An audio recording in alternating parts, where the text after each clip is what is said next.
In the village of Zumba, there lived a woman named Elizabeth. Poverty clung to her like a second skin, as relentless as the sun that scorched the dry earth beneath her bare feet.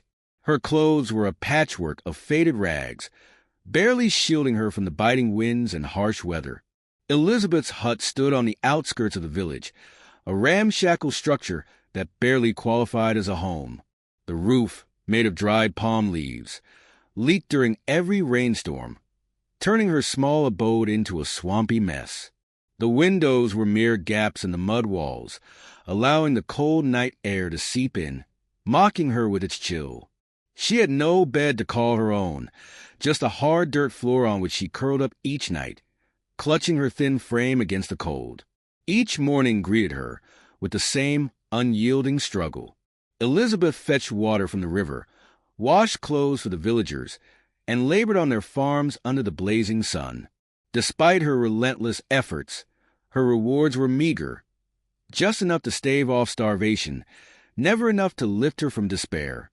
Her hands were calloused, her body worn, but her spirit clung to a fragile hope that life might someday change. The other women of Zumba, her childhood peers, led lives of relative comfort. They wore brightly colored dresses, their children laughing and playing in the sun. In contrast, Elizabeth had no family to call her own. She was alone, a shadow in the vibrant tapestry of village life. The villagers whispered about her. "She's cursed," they said, their voices tinged with superstition. Born with bad luck, even the men avoided her, fearing her misfortune might taint their own lives. Elizabeth was an outcast, her existence a tale of quiet sorrow. One scorching afternoon, Elizabeth carried a bundle of tattered clothes to the river. The sun blazed down mercilessly, and the water sparkled like molten silver. Kneeling by the riverbank, she began scrubbing her rags, the roughness of her hands mirroring the rugged paths of the village. The river's soothing rush was her only solace in a world that seemed determined to break her. As she washed, a rustling sound behind her made her turn abruptly. Standing there was a woman so striking that Elizabeth almost thought she was a mirage. The stranger's clothes shimmered like a royal tapestry, her skin glowing as if kissed by the sun, and her jewelry sparkled with an otherworldly brilliance. "Good day," the woman greeted, her voice as smooth as flowing honey. Elizabeth blinked, unsure if her weary mind was playing tricks on her.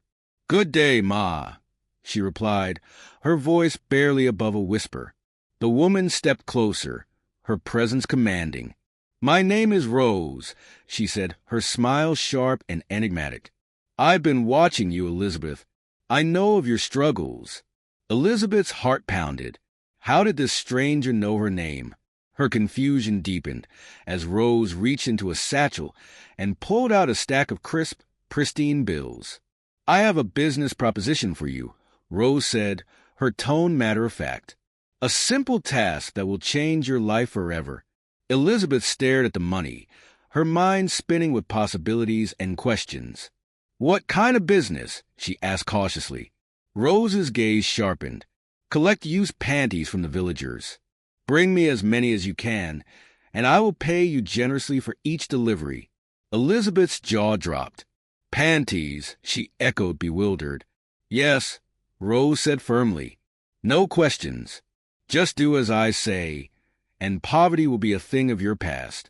Before Elizabeth could protest, Rose handed her the money, turned on her heel, and disappeared into the forest.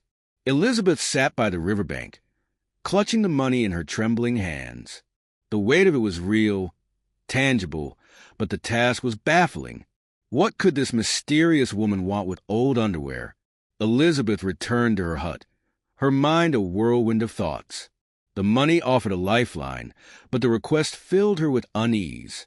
Yet, the lure of a better life was too strong to resist.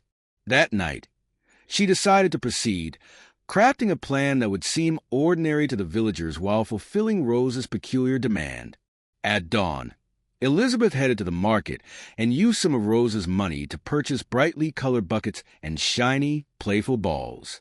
She returned to the village and began her rounds, knocking on doors with a cheerful demeanor. "Good morning," She greeted an elderly woman at the first house, holding up a gleaming red bucket. "I'm offering these in exchange for any old clothes, shoes, or even panties you no longer need." The old woman squinted at her, skeptical. "What kind of business is this?" she asked. "It's a new venture," Elizabeth said with a steady voice. "If you have anything you no longer use, I'll trade it for this fine bucket." The woman's curiosity won out.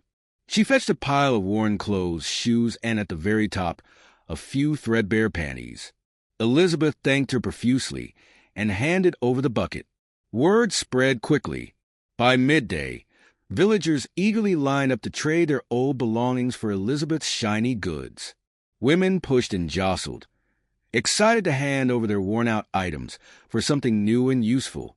By nightfall, Elizabeth's sack was brimming with clothes, shoes, and, most importantly, the coveted panties. At home, she carefully sorted her haul, placing the panties into a separate sack and disposing of the rest in a fire near the river. The flames consumed the evidence, their glow illuminating her resolute expression. The next day, Elizabeth met Rose by the river, handing over the sack of panties. Rose examined the contents and smiled, her approval palpable. "Well done," she said, giving Elizabeth a thicker bundle of cash. "Keep this up and you'll never know poverty again." From that moment, Elizabeth's life began to transform. She repaired her dilapidated hut, replacing the leaky roof and sealing the drafty windows. Her wardrobe expanded to include vibrant, elegant clothes, and she finally had enough to eat. The villagers marveled at her sudden prosperity. Elizabeth's business must be truly blessed, they murmured among themselves. But while Elizabeth's days were filled with trade and laughter, her nights were shrouded in secrecy. Each evening, she delivered sacks of panties to Rose at their clandestine meeting spot by the river. Rose, ever enigmatic, never revealed her purpose, and Elizabeth dared not ask. Her trade expanded, reaching neighboring villages. People welcomed her with open arms, eager to exchange their unwanted items for her sparkling wares. Yet, beneath the surface of her newfound success lay a growing unease. Elizabeth's neighbor, Pablo, began to notice her unusual habits. He observed her nightly excursions, her heavy sacks, and her quiet return under the cover of darkness. Curiosity turned into suspicion, and one fateful night, Pablo decided to follow her. Hidden in the shadows, Pablo witnessed Elizabeth's encounter with Rose by the river. He saw the circle of flickering candles, heard the low chants, and watched as the panties vanished into thin air. Terrified but determined, Pablo vowed to uncover the truth. The revelation sparked chaos in Zumba. The villagers confronted Elizabeth, who, under the chief priest's guidance, confessed to her dealings with Rose. The truth was chilling. Rose was a ritualist, using the panties for dark, life-draining magic. The chief priest led the villagers in a daring mission to confront Rose at her lair, beneath the ancient baobab tree. Armed with the power of the spirits, they uncovered her hideout and dragged her out into the light. Her once regal appearance was now a tattered mask of desperation. "You fools," Rose hissed, her voice venomous. "You don't know the forces you challenge." The chief priest raised his staff, invoking the spirits to break Rose's dark power. The villagers, united in their resolve, stood firm as the air crackled with energy. With a final, deafening chant, the priest banished Rose's magic, freeing the village from her sinister grip. Elizabeth, filled with remorse, sought forgiveness from her community. The villagers, though wary, slowly began to accept her back, recognizing the desperation that had driven her actions. Together, they rebuilt their lives, vowing to remain vigilant against the shadows that once threatened their peace. In the end, Zumba emerged stronger, its people bound by their shared triumph over darkness. And Elizabeth, humbled and redeemed, found solace in the simple joys of a life lived honestly. Life after the confrontation with Rose was both a relief and a challenge for Elizabeth. The weight of her choices lingered, like shadows at the edges of a bright day.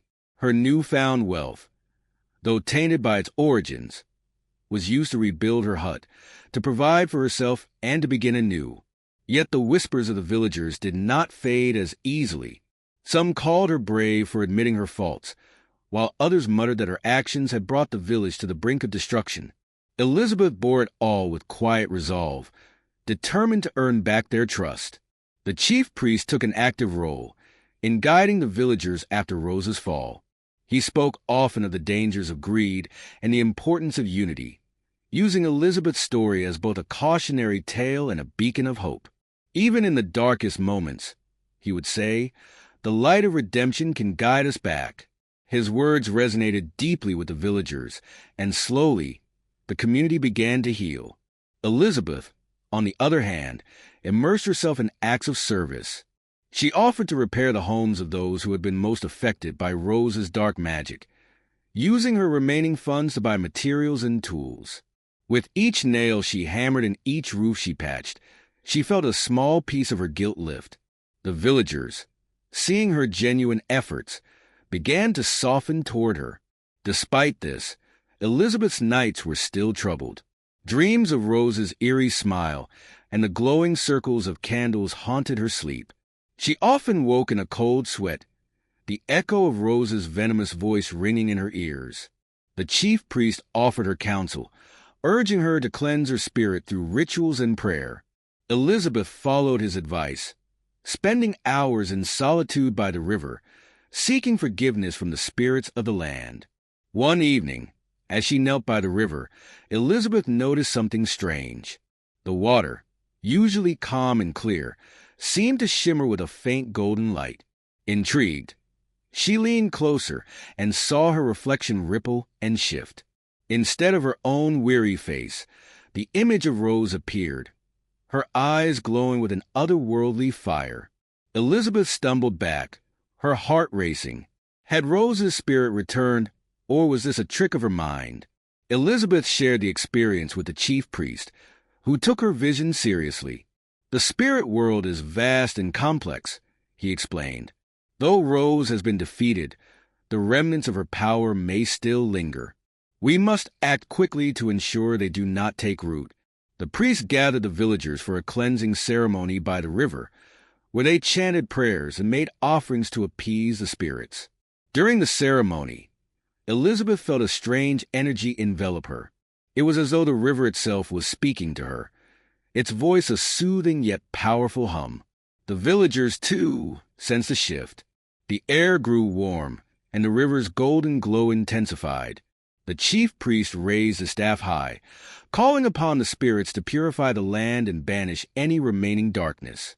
As the chants reached their peak, the glowing light burst forth, washing over everyone like a wave of warmth and peace. In the days that followed, the village seemed to thrive as never before. Crops flourished, the air felt fresher, and a sense of harmony settled over Zumba. The villagers attributed the change to their collective strength and unity, and Elizabeth's role in bringing them together was not forgotten. Though she had erred, her determination to make amends had sparked a transformation that benefited everyone. As for Elizabeth, her life took a simpler turn. She no longer sought wealth or recognition, but focused instead on cultivating the land around her hut. With the help of the villagers, she planted a vibrant garden filled with fruits, vegetables, and flowers. The garden became a symbol of renewal, a place where people came to find solace and share stories. One day, as Elizabeth tended to the garden, she noticed a small child watching her from a distance. The boy, no older than 6, approached hesitantly, clutching a wilted flower in his tiny hand. "For you," he said shyly, offering her the bloom. Elizabeth knelt down, her heart swelling with emotion. She accepted the flower and smiled. "Thank you," she said softly. It was a small gesture, but to Elizabeth, it symbolized the acceptance she had longed for. Over time, Elizabeth became a beloved figure in the village. Her garden flourished, her spirit healed, and her days were filled with laughter and companionship. She often reflected on the journey that had brought her to this point, the trials she had faced, and the lessons she had learned. Though her path had been fraught with pain, It had also led her to a deeper understanding of herself and the strength of community. As the seasons passed, Elizabeth's story became a cherished tale among the villagers. Mothers told it to their children as a lesson in humility and redemption, and elders wove it into their teachings about the dangers of greed and the power of forgiveness. Elizabeth, once an outcast, had become a symbol of resilience and hope. Her life a testament to the belief that even the most broken can find their way back to wholeness. Elizabeth's days in the village became a rhythm of purpose and reflection. She rose with the sun, her heart lighter than it had been in years. The garden she had planted grew more lush and bountiful with each passing season. Villagers often stopped by to marvel at the vibrant blossoms and the plump fruits hanging from the vines. "It's as though your hands are blessed," an old woman once said, running her fingers over the velvety petals of a sunflower. Elizabeth would only smile, knowing the blessings were the fruits of her effort and the villagers' forgiveness. Despite the serenity that now enveloped her life, Elizabeth often revisited the memories of her encounters with Rose. Late at night, when the village was silent and the moon hung low in the sky, she would sit by her small fire, staring into the flickering flames. She would wonder about the true nature of Rose. Was she always a dark spirit, or had she been a woman who, like Elizabeth, had made choices born of desperation? These questions lingered unanswered, like whispers carried by the wind. The villagers, too, found themselves curious about Rose. Some said she had been a witch from a distant land, her powers corrupting all who crossed her path. Others believed she had once been human, her greed transforming her into something monstrous. The chief priest dismissed these tales, reminding everyone that the spirits had already dealt with Rose, and it was best to leave the past in the past. Yet, the lingering mystery added an air of legend to Elizabeth's story, ensuring it would be told for generations. One afternoon, a traveling merchant arrived in Zumba. His cart was laden with goods from faraway places, shimmering fabrics, glittering beads, and curious trinkets. The villagers gathered around, eager to trade their wares for the treasures he offered. Elizabeth, too, joined the crowd, drawn to the vibrant colors and the merchant's animated tales of his travels. The merchant, a man named Yusuf, was as intriguing as his goods. He had a keen eye for observation, and when his gaze fell on Elizabeth, he paused. "You are the woman of the garden," he said, his voice thoughtful. "I've heard stories of you in the villages I've passed through. They say you once faced a great darkness and overcame it." Elizabeth felt a flush of embarrassment and pride. "I did what I had to," she replied humbly. Yusuf nodded, his expression one of admiration. "Courage like that is rare," he said. "Perhaps you can help me. I seek a plant said to grow only in places touched by the spirits. It's called the star blossom, and I believe it may be near your village." Intrigued by Yusuf's quest, Elizabeth agreed to assist him. She had never heard of the star blossom, but the idea of venturing into the surrounding forest piqued her curiosity. Together, they set out at dawn, their journey guided by Yusuf's descriptions of the plant. A flower with petals that shimmered like stars and a fragrance that could calm even the most restless soul. The forest was dense and alive with the sounds of birds and rustling leaves. As they walked, Yusuf shared tales of his travels, and Elizabeth found herself captivated by his stories. He spoke of distant mountains that kissed the clouds, vast deserts where the sun burned like fire, and oceans so vast they seemed to stretch to the ends of the earth. Hours passed, and the sun climbed high in the sky. They reached a clearing where the air felt different, lighter, almost magical. In the center of the clearing stood a single plant, its petals glowing faintly in the sunlight. Yusuf's eyes widened. "The star blossom," he whispered. "It's even more beautiful than I imagined." As Yusuf carefully dug around the plant, Elizabeth felt a strange sensation wash over her. It was as if the spirits of the forest were watching, their presence both comforting and overwhelming. She knelt beside Yusuf, helping him secure the plant without damaging its roots. When they finished, the clearing seemed to hum with a quiet energy, as though the spirits approved of their care. Returning to the village with the star blossom, Yusuf thanked Elizabeth profusely. "This flower will bring healing and hope to many," he said. "You have not only helped me, but also countless others who will benefit from its power." Elizabeth felt a deep sense of fulfillment, knowing her actions had contributed to something greater than herself. Yusuf's visit left a lasting impression on the village. His tales of distant lands sparked the imaginations of the villagers, and his gratitude toward Elizabeth further cemented her place as a respected and cherished member of the community. The star blossom, now planted in a special spot near the village square, became a symbol of hope and renewal. Elizabeth often visited the star blossom, marveling at its beauty and reflecting on her journey. The flower's glow reminded her of the golden light that had cleansed the river during the ceremony to banish Rose's magic. It was a reminder that even in the darkest times, light could be found and nurtured. As the years passed, Elizabeth's story continued to grow. Travelers who came to Zumba often sought her out, eager to hear firsthand accounts of her trials and triumphs. She shared her tale openly, always emphasizing the importance of resilience, community, and the power of making amends. The village of Zumba thrived, its people united by their shared history and the lessons they had learned. Elizabeth's garden became a communal space, where children played, elders rested, and villagers gathered to celebrate their milestones. It was a place of peace, born from the ashes of struggle and the seeds of forgiveness. Elizabeth, once an outcast, now stood at the heart of her community. Her life was not without challenges, but she faced them with the strength and wisdom she had gained. And as she walked through her garden each morning, the sun warming her face, she knew that she had finally found her place in the world. As Elizabeth's days in Zumba stretched into years, her reputation as a beacon of resilience continued to grow.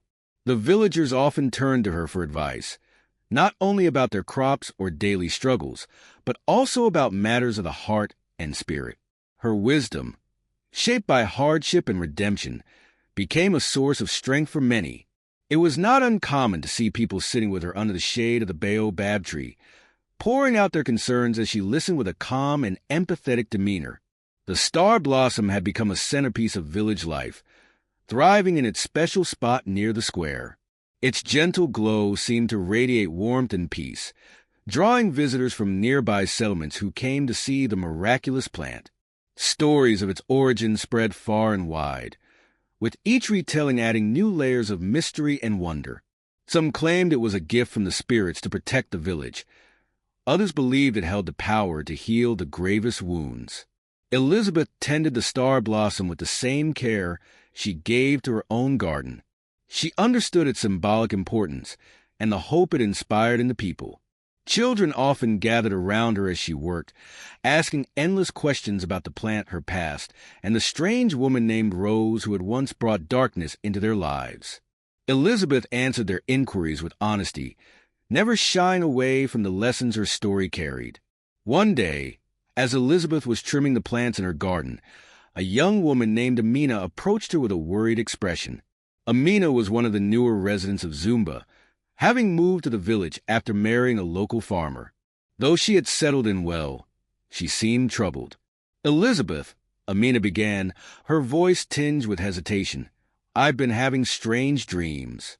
In them, I see a figure standing by the river, surrounded by a circle of light. The figure looks like you, but also not like you." Elizabeth's hand stilled as she listened. The description sent a shiver down her spine. "What else do you see?" she asked gently, sensing that Amina's dreams might be more than mere figments of her imagination. Amina hesitated, her fingers fidgeting with the hem of her dress. "The figure speaks, but the words are hard to understand.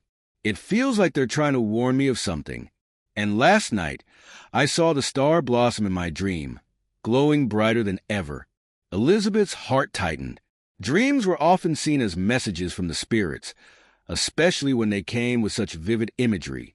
She asked Amina to sit with her under the baobab tree and recount every detail. As Amina spoke, Elizabeth felt a growing sense of unease. Could the spirits be trying to communicate through Amina? Or was it something else, something connected to her past? That evening, Elizabeth sought out the chief priest. The priest, a wise and deeply spiritual man, listened intently as Elizabeth relayed Amina's dreams. His brow furrowed in thought, and he finally said, "The spirits may indeed be speaking. They have their ways of warning us when the balance of our world is at risk. We must pay attention." Together, they decided to hold a gathering at the riverbank, where the villagers would offer prayers and seek guidance. Word spread quickly, and by the next evening, the entire village had gathered, carrying lanterns that cast a warm glow across the water. The chief priest led the ceremony, his chants resonating through the still night air. As the prayers reached their crescendo, a sudden gust of wind swept through the crowd, extinguishing several lanterns. Gasps echoed as a faint light appeared on the riverbank, shimmering like moonlight on water. The villagers watched in awe and fear as the light grew brighter, taking the form of a figure. Elizabeth stepped forward, her breath catching in her throat. The figure bore a striking resemblance to Rose, though it lacked the malevolence that had once defined her. Instead, its presence exuded sadness and regret. The figure raised a hand, pointing toward the forest beyond the river, and then vanished as abruptly as it had appeared. The villagers stood in stunned silence, their hearts pounding with the weight of what they had witnessed. The chief priest broke the silence, his voice steady but grave. "The spirits have spoken. There is something in the forest that requires our attention. We must act cautiously but decisively." A group of villagers, led by the chief priest and accompanied by Elizabeth, set out at dawn to explore the forest. The path was dense and overgrown, the air heavy with an unspoken tension. Elizabeth's mind raced as they ventured deeper, her memories of Rose and her dark magic resurfacing with every step. They eventually reached a clearing unlike any they had seen before. The ground was covered in strange markings, and at the center stood a weathered stone altar. It was clear that this place had been used for rituals, though it appeared abandoned for years. The villagers exchanged uneasy glances, their fear palpable. The chief priest knelt beside the altar, studying the markings with a furrowed brow. "This place was once a source of dark energy," he said, "but its power has waned. The spirits must have brought us here to cleanse it completely." Elizabeth stepped forward, her gaze fixed on the altar. She could feel a faint hum beneath her feet, as if the ground still held remnants of the rituals performed there. Taking a deep breath, she placed her hands on the stone, silently calling upon the spirits for guidance. To everyone's astonishment, the star blossom's glow began to emanate from Elizabeth's hands, spreading across the altar and illuminating the markings. The villagers watched in awe as the light intensified, engulfing the clearing in a radiant brilliance. When the light faded, the markings had disappeared and the air felt lighter, as if a great burden had been lifted. The chief priest smiled, his voice filled with reverence. "The spirits have cleansed this place through you, Elizabeth. You are truly blessed." The villagers returned to Zumba with renewed hope, their faith in the spirits stronger than ever. The story of the cleansing spread far and wide, solidifying Elizabeth's legacy as not just a survivor of darkness, but a bringer of light. As the seasons shifted, Zumba's village grew ever more peaceful, the echoes of Rose's dark influence slowly fading into the past. Yet for the elders of the village, those who had lived through the harshest of times, there was a sense of unease that lingered, like a shadow in the corners of their minds. The older generation, having witnessed the many changes that had come and gone over the years, remained deeply connected to the spiritual realm. Their lives had been shaped by the wisdom of the ancients, the stories of old, and the rhythms of the earth. One evening, as the village prepared for the harvest festival, Elizabeth found herself drawn to the elders gathering under the grand baobab tree. The old men and women of Zumba sat together, their faces lined with years of experience and their eyes clouded with the wisdom of age. They spoke in hushed tones, sharing tales from times long past. Their presence, like the sturdy branches of the baobab, held the history of the village in its roots. Elizabeth approached cautiously, not wanting to interrupt the sacred space of their council. But as she drew closer, she was beckoned to join them. The elders welcomed her with open arms, knowing that she had become not just a survivor, but a leader of sorts in their community.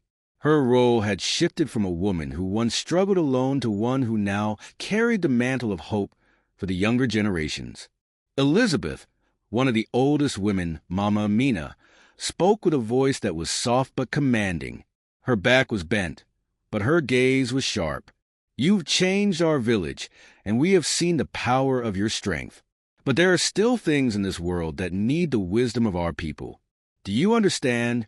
Elizabeth sat down beside the elders, her heart swelling with both pride and humility. The air was heavy with anticipation as Mama Amina continued. "There are still those who hold on to old ways that call upon spirits not for guidance, but for power. We have always known that balance must be maintained, but the world is shifting, and not all are wise enough to see it." The words struck Elizabeth deep within her soul. She understood what Mama Amina was saying. In the quiet corners of the village, whispers of old magic and forgotten rituals had begun to surface once more. There were those who believed that by tapping into these powers, they could control the future. But Elizabeth knew from painful experience how easily one could be consumed by such forces. "Tell us, Elizabeth," Mama Amina said, her eyes narrowing slightly. "How do you see the future of our village? Do you think the balance is truly restored, or are we still in danger of darkness returning?" Elizabeth's gaze shifted to the horizon, where the sun was just beginning to set, casting a golden light over the village. She thought of Rose, of the destruction that had nearly consumed them all, and the lessons she had learned along the way. With a deep breath, she spoke, her voice steady but filled with the weight of all she had endured. "The darkness may have left our village, but it is never truly gone. The spirits watch over us, but we must remain vigilant," Elizabeth said. "The balance will only remain if we remember the lessons of our past. If we allow ourselves to forget what nearly destroyed us, we risk inviting it back into our lives." The elders nodded in solemn agreement, their faces reflecting the understanding they had gained through their many years. They knew the danger of complacency. The way a village could grow too comfortable in its safety, only to find itself unprepared when the shadows returned. Mama Amina leaned forward, her gnarled hands resting on her knees. "There is a story, passed down through generations, of a time when the village was nearly lost to the very forces that Rose sought to control. It was not through strength alone that we survived, but through unity with the land, the spirits, and each other." Elizabeth listened intently, the weight of the elders' words sinking deep into her heart. Mama Amina continued, "In that time, the elders before us performed a great ritual, one that bound the spirits of the earth to our people. It was not an easy task, and it required great sacrifice, but it was through that bond that our ancestors found peace." Elizabeth's curiosity was piqued.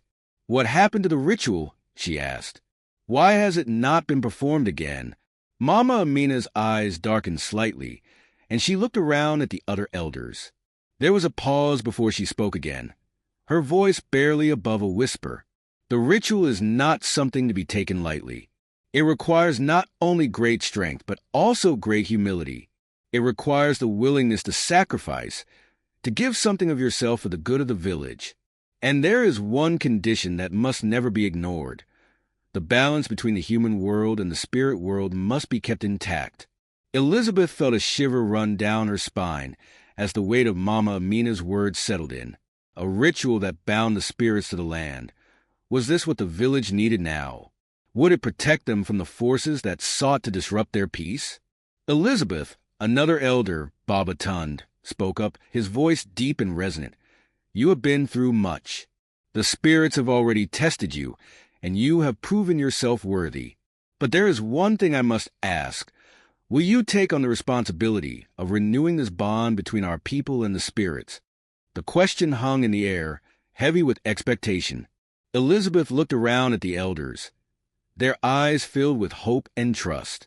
She had carried the weight of many burdens in her life, but this was something entirely different. It was a call to action, a challenge that would test her very soul. After what felt like an eternity, Elizabeth stood, her heart resolute. "I will do what I must," she said, her voice unwavering. "I will perform the ritual for the good of the village and the future of our people." The elders smiled, their faces filled with pride and approval.